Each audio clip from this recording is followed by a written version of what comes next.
El Fondo de Previsión Social del Colegio de Ingenieros de Venezuela presenta. RCR presenta a María Alejandra Trujillo en Palabras más, palabras menos. Palabras más, palabras menos.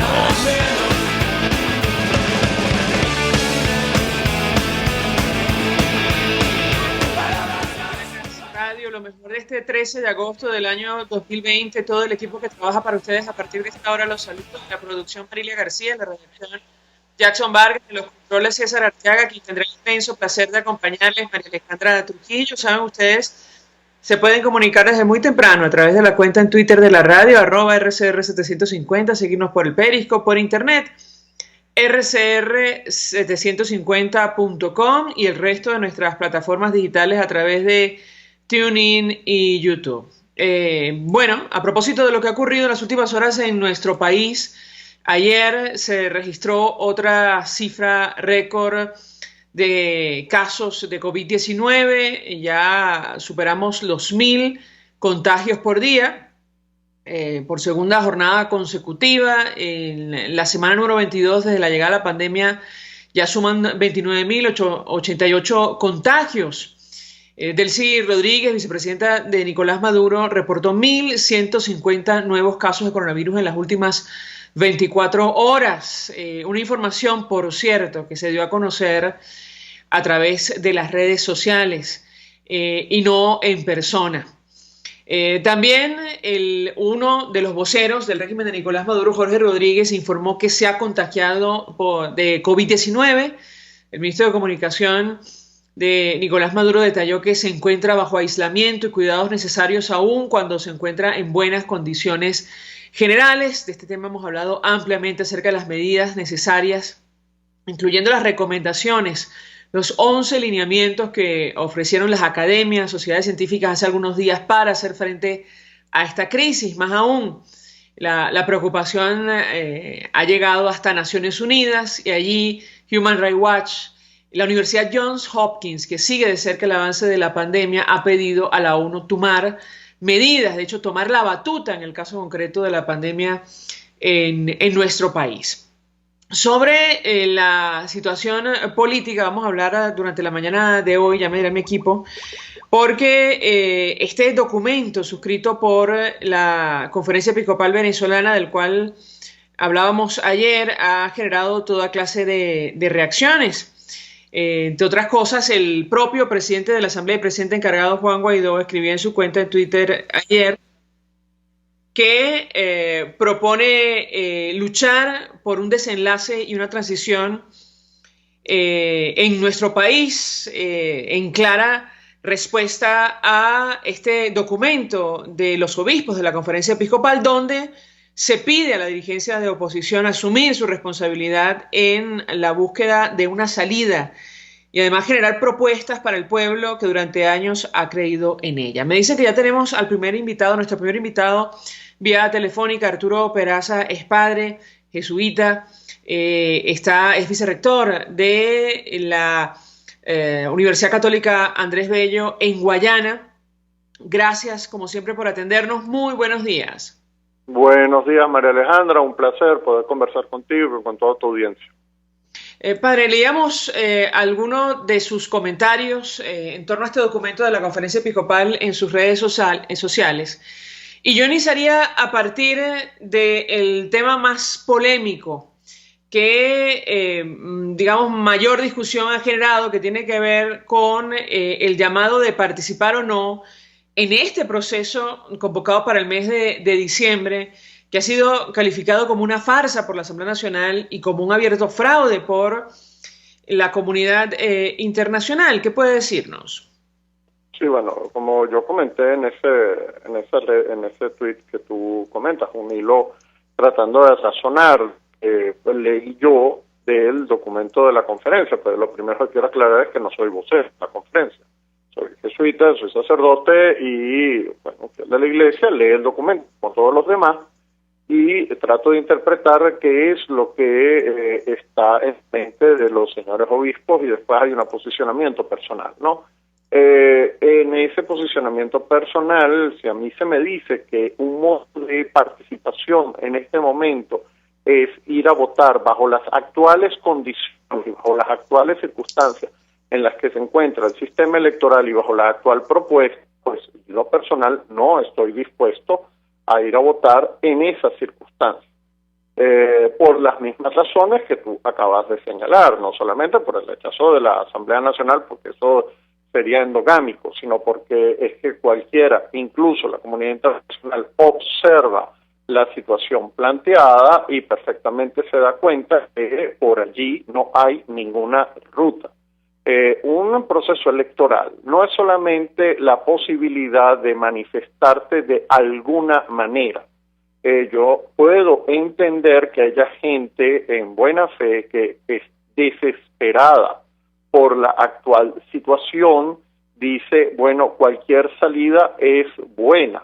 Me hace recordar muy lamentablemente una persona que tenía un cáncer y le dijeron que unos gusanos se podían encargar de aliviarle el cáncer que tenía, y efectivamente ingirió esos gusanos. Bueno, yo puedo entender que un estado de desesperación hace que cualquiera haga cualquier cosa, pero eso no hace que eso sea eficiente y eficaz, e incluso puede empeorar las condiciones del enfermo.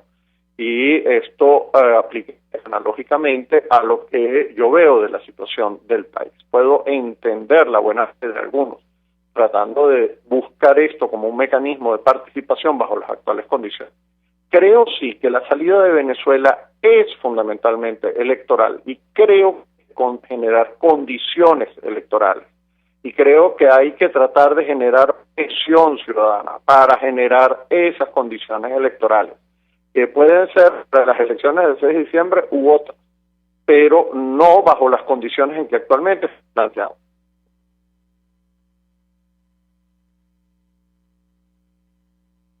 ¿Aló? Interpretaciones, pero hay mensajes muy claros y yo quisiera el comentario de nuestro invitado. Además, él hace referencia en sus redes sociales al respecto.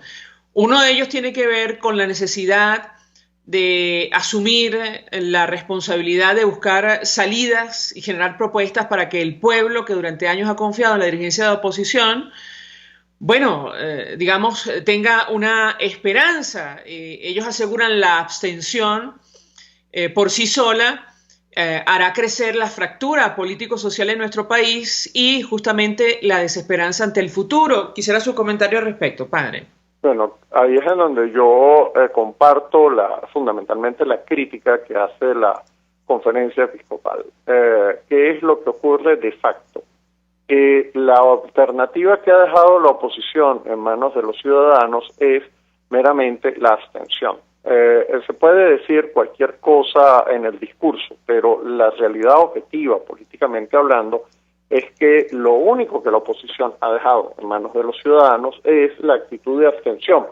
Y, disculpen, si bien ciertamente, digamos, no acabo de decir, no hay condiciones para participar bajo las actuales estructuras, simplemente crear esto como única alternativa también es profundamente insuficiente. Y de allí la necesidad de exigirle a los grupos de oposición, si usted está haciendo política, bueno, usted tiene que generar otras alternativas. Yo entiendo, no son fáciles en un contexto del tipo de gobierno que hoy dirige Venezuela, un régimen que tiene unos rasgos específicos que han sido descritos por Margarita López Maya, sultánico, autoritario, claramente de corte dictatorial. Entonces, bueno, claro, evidentemente no es fácil en un contexto como ese generar alternativas políticas, pero de eso justamente se trata a la vez, no dejar huérfana a la sociedad venezolana, sino empezar a decir, bueno, se me toca el trabajo político. El trabajo justamente consiste en yo poder generar otras opciones que no son solo si participo o no participo el 6 de diciembre, punto final. creo que hay que generar otras alternativas en la línea de participación. Se ha hablado de cosas como crear un referéndum o un plebiscito. Se ha hablado de la posibilidad de acompañar a nuestra población en las cientos de manifestaciones que hoy en día ciudadanas que están ocurriendo en el país por razones de la gasolina, de la salud, de la alimentación. Bueno, es como generar un proceso efectivamente ciudadano que exija los derechos y que además transforme la razón social en razón política. Esta clave es vital. Yo tengo que poder lograr que la gente progresivamente entienda que la crisis socioeconómica que hoy está viviendo Venezuela tiene una estructura política y que es necesario vincular ambas nociones para poder resolver el problema. Ese link es un trabajo estrictamente político y es necesario hacerlo en cada una de las comunidades y generar un movimiento específico de formación, actuación y alineación en todas las comunidades para que la gente vaya cada vez más captando esta asociación. Ese trabajo político es trabajo ciudadano. Le pregunto, padre, porque efectivamente en uno de los extractos del documento da la impresión que, bueno, se invita a participar en estos comicios. Ya usted ha dado su opinión personal, que, bueno, no hay condiciones. Es la suya, la de la Asamblea, de la comunidad internacional y buena parte de los venezolanos. Dicen los obispos que no participar en las elecciones parlamentarias y el llamado a la abstención lleva a la inmovilización, al abandono de la acción política y a renunciar a mostrar las propias fuerzas. Algo semejante pasó en diciembre de 2005, recuerdan ellos, y a pesar de las irregularidades, dice el documento, la participación masiva del pueblo es necesaria y podrá vencer los intentos totalitarios y el ventajismo de parte del gobierno. Yo le pediría su opinión, ya usted adelantaba algo, acerca de la polémica que ha generado, bueno, esta reflexión que realizan los obispos. Lo escuchamos. Sí, bueno, lo primero es que yo tengo que desvincular un elemento que tú has vinculado, ¿no? Los obispos no dicen estrictamente participación política, dicen participación, punto. Creo que es importante leer el texto como está escrito, no inventarse palabras que no están allí. Ahí dice participación. Entonces, claro, al poner esa palabra solamente, es verdad, en un contexto de texto electoral, en donde... No, perdón, padre, perdón que lo interrumpa, dice, no participar en las elecciones parlamentarias. Está claro, yo no he agregado nada. No participar en las elecciones parlamentarias y el llamado a la abstención lleva a la inmovilización, al abandono de la acción política, dice el documento. Sí, claro, porque justamente solamente hacer eso no sirve, pero si lees a continuación, ellos lo que están diciendo estrictamente es, bueno, lo que hay que buscar es un mecanismo de participación. Las dos últimas líneas de ese párrafo son la clave para mí de interpretación del texto. Y ese claro, texto allí lo que quizás dice, probablemente se abrió el debate. Ellos hablan de la participación masiva del pueblo. participación masiva. No llaman a votar, pero mucha gente ha interpretado que ese sí. es el punto, ¿te das cuenta? No Sí. para votar estrictamente o solamente. Bueno, Es ahí ayer donde está el punto. Monseñor Roberto Líquer interpretaba que sí, y le parecía muy bien que los obispos estuvieran haciendo un llamado a participar. Bueno, claro, por eso te digo que no soy vocero de la Asamblea. Yo lo que creo es que hay una invitación a crear mecanismos de participación. Creo, honestamente, que además de la participación electoral, sobre la cual ya te dije, bajo las actuales condiciones, yo en lo personal no soy partidario, bajo las actuales condiciones, no que no soy partidario de las elecciones, no soy partidario de ir a esta condición electoral. Lo otro es que yo sí salvaría el punto de que al utilizar la palabra participación masiva, yo creo que no solamente debería restringirse a la palabra electoral, que no está puesta allí estrictamente hablando, sino que debería ir a la creatividad de generar otros niveles de participación, otros modos de participación ciudadana dentro del marco institucional que generen alternativas. Y esto es lo que a mí me parece especialmente salvable del documento de los señores obispos. Salvable no, pues no tengo que salvar o no, pero digamos que me parece especialmente realzable del documento. Al poner la palabra participación masiva, yo entiendo que puede haber una estricta interpretación de, bueno, se está pidiendo una participación masiva a nivel electoral y abandonar la posición de la abstención. Sí, eso puede ser una posición estrictamente hablando. Lo que sí están tratando de decir los obispos es la sola abstención no sirve. Si vamos a ir a algo, hay que ir a algo más que la abstención. Y algo más de la abstención puede ser, bueno, vamos entonces a las elecciones bajo las actuales condiciones. Puede ser. Yo creo que hay otras alternativas de participación que tienen que ser masivas, efectivamente, porque si no, no logran los mecanismos de transformación, y tiene que ver con elementos de la ciudadanía hace presión para cambiar las circunstancias en las cuales estamos actualmente. Creo que esa clave es importante tratar de explorarla, y es en donde uno invitaría a la oposición a decir cómo explorar alternativas ciudadanas que vayan generando una participación masiva de la ciudadanía que presione a este régimen a un cambio de actitud. Mientras no haya presión interna, la presión externa no va a transformar el actual régimen. El actual régimen ha logrado acallar e inmovilizar la presión interna. De hecho, la abstención ha hecho que esta política y esta línea de abstención lo que ha hecho prácticamente es que la gente se ha quedado como esperando, bueno, vamos a ver si viene alguien de fuera y nos rescata. Y esa actitud no ayuda en absoluto a lograr soluciones internamente dentro del país, porque nadie de fuera va a venir a rescatarnos. Esa fantasía, a mi juicio, está muy lejos de ser realizable, y no solamente lejos, sino que además colabora normalmente con la lógica del régimen. Y lo otro que colabora con la lógica del régimen es que se invite a la abstención. Yo no creo que particularmente el régimen se sienta muy afectado con que los grupos de oposición no participen. Al contrario, le conviene. Y es ahí el dilema. Tú necesitas tanto la presión externa como la presión interna. Ocurrió algo muy curioso, y lo destacaba el periodista Gabriel Bastidas en sus redes sociales. El PSUV retuiteó por primera vez, creo que en su historia, puedo equivocarme, pero digamos fue algo excepcional, el comunicado de la Conferencia Episcopal Venezolana.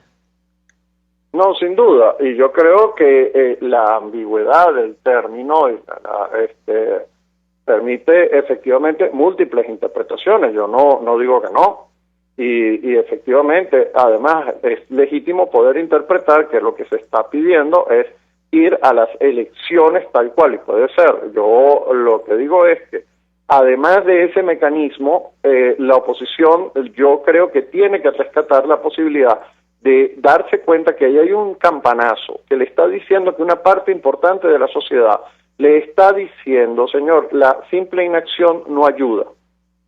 Y creo que ese elemento es lo que tendría que ser especialmente tomado en cuenta. Puede ser que o que a los señores obispos se les haya ocurrido, en el estado de desesperación, como yo acabo de decir, de una sociedad que se ve agobiada, que justamente está descrito en el primer párrafo como un agobio literal frente a la situación y alarma que yo entiendo tienen los pastores, porque ellos son los que están frente a una población inerme, muerta de hambre, con situaciones realmente dramáticas, y que tienen que sus curas estar escuchando igual que ellos todos los días, drama tras drama, y eso tiene que golpear humanamente a personas que están dedicadas exclusivamente a atender a nuestra población bajo las circunstancias que hoy en día se encuentran. Bueno, la desesperación de decir, y no hay ni una sola alternativa, no hay nada que se esté ofreciendo a la sociedad salvo no vaya a votar. Y de facto eso es lo que hay políticamente, eso es lo que hay que decir. O sea, más allá de eso, se dice vamos a hacer, pero no hay nada objetivamente en las plataformas políticas. Y claro que el otro sale a decir, mira, por aquí no puede ser, no se aguanta. Claro. Padre Arturo Peraza, 1.000.000 de gracias por atendernos como siempre, acompañarnos la mañana de hoy, sacerdote jesuita, abogado, defensor de derechos humanos, politólogo, vicerrector de la Universidad Católica Andrés Bello en Guayana, expresando opinión y análisis acerca de este documento tan comentado en redes sociales de la Conferencia Episcopal Venezolana de cara a las parlamentarias en nuestro país. Vamos a la pausa, a regreso venimos con más. Todos las piensan, todos las escuchan, y María Alejandra Trujillo te las dice. Palabras más, palabras menos. Continuamos, amigos, palabras más, palabras menos. A propósito del panorama político de nuestro país, decíamos que, bueno, la interpretación que han hecho muchos de este documento de la Conferencia Episcopal es que, bueno, los obispos llaman a votar, a participar, a activarse, más que todo, tomando en consideración la grave crisis que afecta a nuestro país. Y esto ha generado toda clase de reacciones. Bueno, los dirigentes del oficialismo, como le comentaba el padre Arturo Peraza, justamente han interpretado exactamente eso. De hecho, por primera vez, puedo equivocarme, pero de manera excepcional, bueno, el PSUV ha publicado en redes sociales este documento de la Conferencia Episcopal Venezolana, bueno, advirtiendo que sí, que es un llamado abierto a participar, al igual que otros dirigentes que se han hecho ilegalmente de partidos políticos, como el caso concreto de Voluntad Popular. El diputado Goyo Noriega dijo que, bueno, él celebra el llamado a votar que hace la Iglesia, es una interpretación. El padre Peraza matizaba advirtiendo que, entre otras cosas, es un campanazo, en su opinión, para que la oposición asuma su responsabilidad y presente una propuesta real a nuestro país para hacerle frente a esta situación. Ayer veíamos, insistimos, toda clase de reacciones. Por ejemplo, bueno, inmediatamente después de publicado el comunicado, María Corina Machado decía en sus redes sociales, ante el comunicado de la Conferencia Episcopal, claudicar no es una opción, ni ciudadana ni cristiana. No puedo entender el cambio total en la posición de la Conferencia Episcopal. Entiendo que, bueno, ella también interpreta que los obispos están llamando a votar. Esto lo digo a título personal. ¿Dónde queda, ya se preguntaba, su valiente y visionaria alerta sobre el totalitarismo criminal del régimen?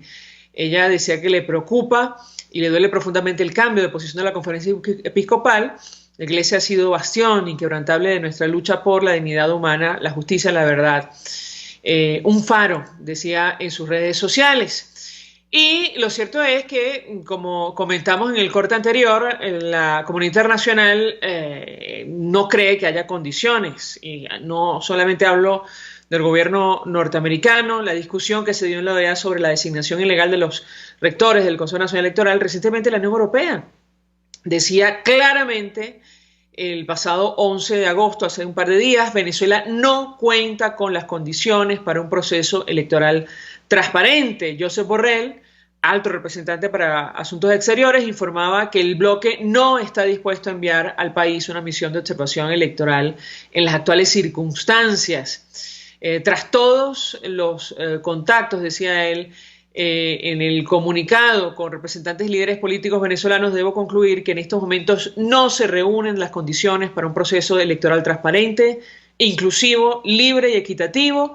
En mis contactos sugerí, decía, la posibilidad de ampliar los plazos electorales para dar respuesta a los requerimientos de la oposición. En respuesta recibí una carta del ministro de Asuntos Exteriores de Nicolás Maduro, se entiende, en la que le informaba que un acuerdo en ese sentido con parte de la oposición se había suscrito. De esto no se conoce absolutamente nada, esto era una novedad de ese documento. Él decía que es un paso en la buena dirección, pero insuficiente para que la Unión pueda estar en la disposición de desplegar una misión de observación electoral. Para ello sería necesaria una respuesta precisa y ampliamente positiva de las condiciones mínimas planteadas por la oposición. Y hay que, bueno, es decir, tenemos que hacer inventario de todo lo que ha ocurrido de cara a este proceso, no solo la designación del Consejo Nacional Electoral al margen de la Constitución, asumiendo atribuciones que no le corresponden al Tribunal Supremo de Justicia, pasando por la modificación de los reglamentos, sin contar los 6 meses que son necesarios antes de convocar a una elección. Esto de modificar el número de diputados de la Asamblea Nacional que se va a elegir, las circunscripciones y, por último, la decisión de negar el voto universal y directo a las comunidades indígenas, pasando por encima de la Carta Magna, sin hablar de lo ocurrido, la expropiación o la confiscación de los partidos políticos en nuestro país. Bueno, seguiremos hablando al respecto, pero al regreso de la pausa ya venimos con más. Información, opinión, contraste. María Alejandra Trujillo está en Palabras Más, Palabras Menos. Continuamos, amigos, palabras más, palabras menos, hablando acerca del destino político de nuestro país, el futuro de Venezuela. Nos acompaña el profesor, abogado de la Cátedra de Derecho Constitucional, profesor titular de la Universidad Central, la Universidad Católica Andrés Bello, Tulio Álvarez. Gracias por atendernos. Muy buenos días. Buen día, saludos fraternos a ti y a todos los escuchas. Pues mucho interés, profesor, de escuchar su opinión y análisis acerca del tema que nos ocupa. Antes de hablar del futuro de la Asamblea Nacional, yo le pedí un comentario sobre este documento de la Conferencia Episcopal que tantas reacciones ha generado. Algunos interpretan que los obispos hacen un llamado a participar en este proceso convocado para el mes de diciembre. Otros advierten que se trata de una campanada para que la alternativa democrática presente una opción a los venezolanos ante la tragedia que afecta a nuestro país. ¿Cómo lo interpreta usted? Bienvenido. Mira, la pregunta más difícil que me has hecho desde que hablamos. Yo siempre digo, en abstracto, no estoy hablando del documento, que cuando uno va a hacer un pronunciamiento de esta naturaleza, y la Cátedra Constitucional ha hecho unos 7 pronunciamientos, el requisito del documento es que no cree dudas, no cree más dudas de las que ya existen, no cause desasosiego. Y yo ayer en sentido bíblico te debo decir que las ovejas están confundidas y los lobos están riendo. No creo que haya sido un documento bien redactado. Esa es mi opinión. Al margen de la buena intención, porque ha creado tanta polémica, tanta duda dentro de los factores democráticos, que bueno, ya el daño está hecho y además es aplaudido por los lobos. Entonces, ahí te dejo mi comentario, desde la perspectiva eminentemente política, sin entrar al fondo de lo que dice el documento. Simplemente creo mucha confusión. Claro, y se lo pregunto porque, entre otras cosas, muchos comparan documentos anteriores de la Conferencia Episcopal, incluyendo la exhortación del mes de julio, donde ellos advertían que los venezolanos queremos vivir en democracia y para ello era necesario celebrar elecciones de modo imparcial para todos los partidos políticos, y denunciaban lo ocurrido con los partidos, con el Consejo Nacional Electoral, incluso las declaraciones del ministro de la Defensa, Nicolás Maduro, que contrasta abiertamente con, digamos, lo que hemos visto hace un par de días. Yo le preguntaría, ya desde el punto de vista estrictamente, digamos, político y legal, es decir, participar en lo que la Asamblea ha calificado como un fraude, o una farsa, perdón, y ha sido calificado como fraude por la comunidad internacional, ¿qué sentido tiene para alcanzar el objetivo final, que es una transición a la democracia de nuestro país? Lo escuchamos. Es que es un documento demasiado inoportuno, porque sale el mismo día en que se pronuncia la Unión Europea advirtiendo todos los vicios. Y en consecuencia, desde una perspectiva política, no hablemos de lo jurídico, desde una perspectiva política, el régimen de Maduro utilizó el documento de la Conferencia Episcopal para tratar de restarle fuerza al pronunciamiento de la Unión Europea, por una parte. Por otra parte, la situación que se está planteando no es una situación de diciembre del 2020. Esto es una situación de fraude continuado, sistemático, que no es de un área del proceso electoral, sino es integralmente un esquema fraudulento dentro de un régimen de Estado forajido y Estado fallido. Es decir, lo que estamos viviendo hoy no es un tema del año 2020 ni tiene que ver con la situación de crisis mundial por la pandemia. No se trata de eso, se trata de un Estado que ha desviado todos sus propósitos, que además el gran tema, si ibas a aprobar un documento, el gran tema es el sufrimiento del pueblo de Venezuela, el gran tema es la manipulación que ha hecho este régimen, por ejemplo, de los estados de excepción, para sacar provecho y someter a la población. El gran tema es cómo la crisis hospitalaria es una crisis generada en 2 décadas, producto de una absoluta corrupción en el manejo de los recursos de salud, el maltrato a todos los trabajadores del sector salud que están pagando con su vida el criminal ejercicio del régimen. El gran tema es cómo un individuo que se llama o se hace llamar ministro de Educación Superior ha eliminado la mitad de los salarios de todos los trabajadores universitarios en el peor momento posible e imaginable, lo que causa directamente muertes y sufrimiento dentro de un sector que son, estamos hablando de cientos de miles de personas, de miles de familias venezolanas que sufren esas decisiones. Realmente esto es insólito y dentro de esta categorización de lo que es este régimen delincuencial, un pronunciamiento de los pocos organismos que tienen primero vida propia y que tienen además autonomía de acción y que tienen además apoyo popular, respaldo popular por la compenetración que todos los venezolanos tenemos con nuestras iglesias, sea la iglesia católica, sea los hermanos separados, todos estamos unidos en el mismo sufrimiento. Entonces sale un documento que confunde a la gente.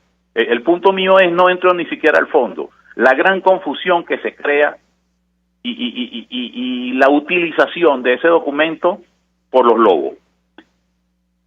Ahora le pregunto, porque una de las reflexiones que destacaba nuestro invitado anterior, el padre Arturo Peraza, jesuita, es que la Iglesia hace un llamado a los líderes y partidos políticos a no quedarse solo en la abstención de cara al proceso del mes de diciembre. Ellos dicen que la dirigencia política debe asumir la responsabilidad de buscar salidas y generar propuestas para el pueblo que durante años ha creído en ellos. Yo le pediría un comentario al respecto. Absolutamente cierto, yo estoy de acuerdo, pero eso se puede decir sin incluir elementos que confundan y creen desasosiego y que le resten fuerza a la lucha democrática que hoy se vive en Venezuela. Mi punto es ese. Mi punto es que el documento contiene elementos irrebatibles en su contenido, pero la dimensión que se le da al documento no responde a las expectativas de la sociedad democrática venezolana. En pocas palabras, es decir, si lo voy a hacer, voy a hacerlo bien. Si lo voy a hacer, tengo que mandar el mensaje contundente que no que me cree una crítica generalizada en la población porque no lo entendió. Porque yo sé que detrás del documento hay la mejor intención. Ahora, las intenciones hay que transmitirlas. La mejor intención es el contenido del documento en áreas como la que acabas de tú señalar, en la denuncia al sistema electoral venezolano, en un llamado al liderazgo político. Eso es el contenido del documento irrebatible, un contenido claro. Y además, yo defiendo el deber que tiene la Iglesia de tomar posición en los grandes problemas sociales, porque la Iglesia no está aislada del mundo. O sea, yo de ninguna forma digo que la Iglesia no tome posición, pero cuando va a tomar posición, la entidad de la Iglesia no es una entidad política simplemente, ni siquiera simplemente es una entidad social, es un tema espiritual. Entonces, claro, cuando tú asumes una posición con tal debilidad en el sentido de que confunde a las ovejas, entonces la institución sufre donde no debe sufrir. Le pregunto, porque en las primeras de cambio la respuesta del presidente de la Asamblea, presidente encargado, en sus redes sociales fue advertir, sin hacer referencia directa, pero sí, digamos, indirecta a esta exhortación de los obispos que, bueno, ellos iban a aglutinar, a movilizar a la mayoría del país en una ruta que facilite la transición, es la reconstrucción de un pacto unitario para impulsar un gobierno de emergencia nacional, claro, sin especificar cómo alcanzar el objetivo, que creo que va unido a lo que dicen los obispos. Yo le pedí un comentario sobre esta ruta desde el punto de vista político, desde el punto de vista legal, cómo materializar ese objetivo tomando en cuenta las actuales circunstancias. Lo escuchamos. De la misma forma que valoro el papel y el rol de la Iglesia como un rol definitivo, y hay que proteger a la Iglesia en ese rol. La Iglesia ha sido una institución muy clara. La Conferencia Episcopal ha sido un órgano que se ha manifestado hasta esta semana de una forma absolutamente clara y contundente en la lucha por la restauración democrática de Venezuela. Que se haya redactado un documento mal redactado en esta semana es otro tema. De la misma forma que digo sobre la Iglesia, ese punto, que es una institución clave en la restauración democrática, del mismo modo digo que el liderazgo político venezolano, la generalidad de las personas que están dando esta lucha y que encabezan la lucha, están arriesgando el todo. Y son personas que están sacrificando realmente en un momento dramático de un Estado totalitario que persigue, que acosa, que encarcela, que no tiene la más mínima recato ni control en materia de respeto de los derechos ciudadanos, los persigue. Los partidos políticos han sido totalmente arrebatados de sus bases. Hemos visto cómo han atacado estructuralmente a Acción Democrática, a Voluntad Popular, a Primero Justicia. Entonces tenemos que de alguna forma respaldar las pocas instituciones democráticas que quedan, y ese liderazgo que está sufriendo también. O sea, un liderazgo que puede equivocarse, pero que es el que hay, es el que está tratando de definir una ruta. Ahora, que lo haga mal también entra dentro del esquema político. La política no es perfecta. Ahora bien, el llamado, vamos a rescatar lo bueno, y el llamado de la Conferencia Episcopal es la unidad, y esa unidad debe perseguir una estrategia que combine una actitud con el proceso electoral por un lado, y además combinar una hoja de ruta de defensa de los derechos fundamentales de los venezolanos y resistencia política contra este régimen de Estado fallido. Entonces eso debe ser seriamente analizado por esa dirigencia y tratar de abandonar poses que ya conocemos. Además, el otro punto importante es lo siguiente: la estrategia del Estado forajido, la estrategia de este régimen es dividir desde el primer día hasta el último día que esté destruyendo Venezuela. Su estrategia es dividir. Entonces hay muchas reacciones que no son naturales, son creadas para precisamente originar los conflictos internos. Eso hay que tenerlo también muy claro. Hay toda una estrategia de desprestigio de individualidades, hay una estrategia de toma de las organizaciones partidistas, hay una estrategia de crear organizaciones para tratar de reflejar de que en Venezuela hay una oposición distinta que está dispuesta a participar en el proceso político. Hay toda una estructura creada, y es algo importante advertirlo, casi lo único que sabe hacer este régimen, aparte de reprimir, es dividir. Entonces, es muy hábil en todo lo que son las patrañas, las jugadas y la estrategia de destrucción. En cambio, en todo lo que es tratar de hacer un gobierno ligeramente normal, que cumpla alguna expectativa en cualquier área, es imposible que nosotros encontremos un solo aspecto que implique administración pública, que este régimen tenga un comportamiento relativamente eficiente.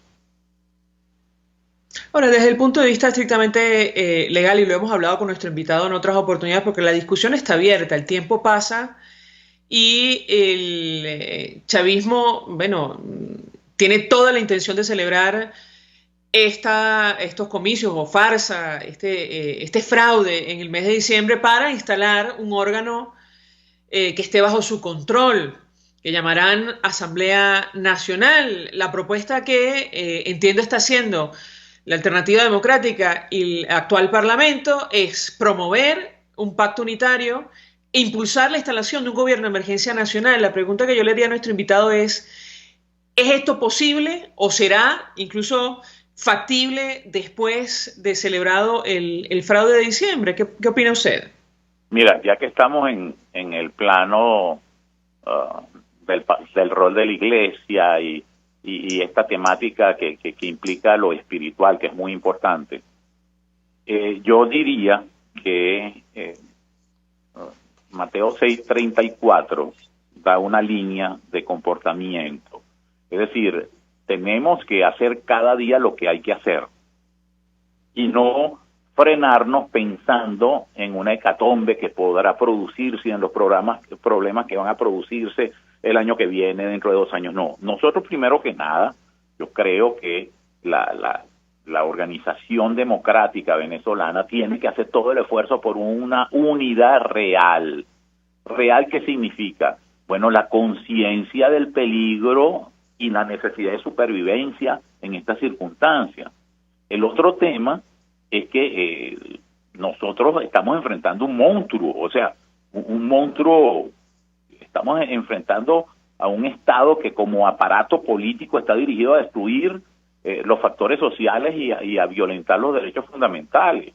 Esta conciencia, yo siento que a veces, cuando tú oyes el lenguaje, sobre todo en la temática electoral, pareciera que no existe conciencia de la peligrosidad y la situación que estamos viviendo. Y esto es bueno advertirlo, porque en esa hoja de ruta, estos factores no pueden actuar como si estuvieran en una contienda política normal, acometiendo un fenómeno electoral que se va a dar en diciembre. Eso no es así. Esto es un esquema de un régimen que es, desde toda perspectiva, autoritario, que tiene visos claros de totalitarismo y que no va a permitir ningún oxígeno de los factores democráticos. Y está dispuesto a pactar con cualquiera en la medida que se presten a un teatro y un show. Esa es la realidad. Y ese pactar implica todo, desde elementos políticos hasta elementos comunicacionales de apoyo, hasta elementos económicos. Entonces, la realidad del hoy por hoy del venezolano es la siguiente: ese Estado forajido está organizando un proceso electoral en un momento de coyuntura social desesperante para la casi totalidad de los venezolanos. ¿Cuántas respiradores se pueden comprar con una maquinita electoral de estas que son negociados permanentes del Consejo Nacional Electoral? Esa es la primera pregunta que yo me hago.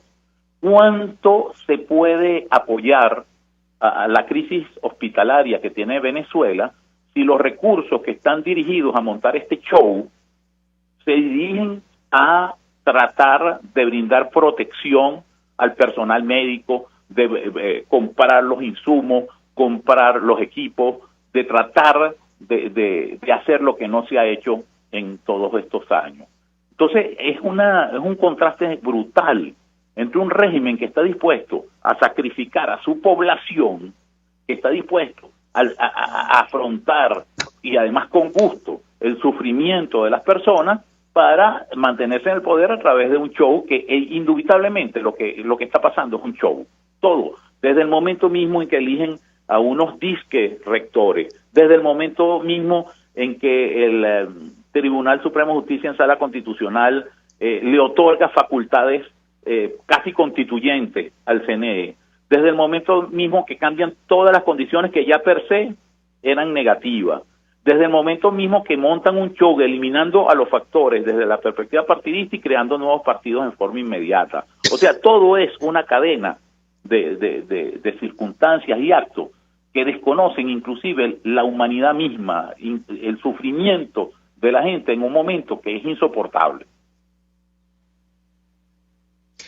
Profesor Tulio Álvarez, 1.000.000 de gracias por atendernos, acompañarnos la mañana de hoy expresando opinión, análisis acerca del tema que debatimos en el programa, que tiene que ver con el destino político de nuestro país, tomando como punto de referencia este documento de la Conferencia Episcopal Venezolana que tantas reacciones ha generado. Vamos a la pausa y al regreso venimos con más. Se dicen, se ocultan, se piensan, se descubren. Palabras más, palabras menos. Con María Alejandra Trujillo.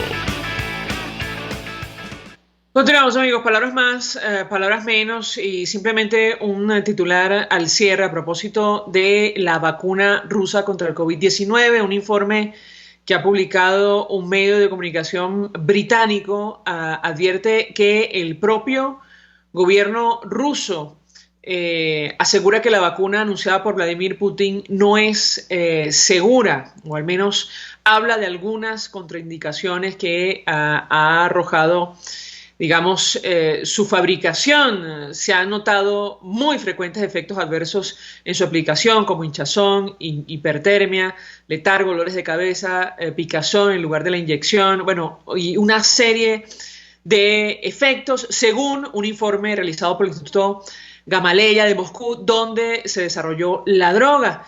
El informe fue publicado por el periódico The Telegraph del Reino Unido, a propósito de la discusión que se ha abierto acerca de las vacunas que están en desarrollo para enfrentar el coronavirus en el mundo. Nosotros nos despedimos, lo hacemos a nombre de Jaime Estares en la dirección general de la estación, en la gerencia de producción Willy Charcaya, en la producción Marilia García, en la redacción Jackson Vargas, en los controles César Arteaga, quien tuvo el placer de acompañarles, María Alejandra Trujillo. El Fondo de Previsión Social del Colegio de Ingenieros de Venezuela presentó. RCR presentó Palabras Más, Palabras Menos. RCR 750 AM. Palabras más.